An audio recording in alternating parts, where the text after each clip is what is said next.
முதல் கேள்வி, மிசை என்பதின் எதிர்ச்சொல் என்ன?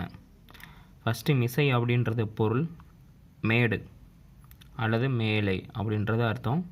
இங்கே எதிர்ச்சொல் கேட்டிருக்காங்க. அப்போ கீழே அல்லது பள்ளம் என்பது தான் சரி. அப்போ மிசை என்பதின் எதிர்ச்சொல் கீழே. நீரின்றி அமையாத உலகு என்று பாடியவர் யார்? ஆன்சர் வள்ளுவர். நீரின்றி அமையாத உலகு என பாடியவர் யார்? ஆன்சர் வள்ளுவர். மாமலை போற்றுதும் என்று பாடியவர் இளங்கோஅடிகள். மாமலை போற்றுதும் திங்களை போற்றுதும் ஞாயிறு போற்றுதும் என்ற சிலப்பதிகாரத்தை பாடியவர் இளங்கோஅடிகள். சேரமரபு 2ஆம் நூற்றாண்டு. கொடுத்தான் என்பதின் அடிசொல் என்பது என்ன? ஆன்சர் கொடு. வேறு சொல் அடிசொல் அப்படின்றது கட்டளை பொருளில் வரணும். அப்போ கொடுத்தான் என்பதின் அடிச்சொல் கோடு. இந்திய அரசியலமைப்பு எப்போ ஏற்றுக்கொள்ளப்பட்டது? நவம்பர் 26, 1949. இந்திய அரசியலமைப்பு ஏற்றுக்கொள்ளப்பட்டது நவம்பர் 26, 1949.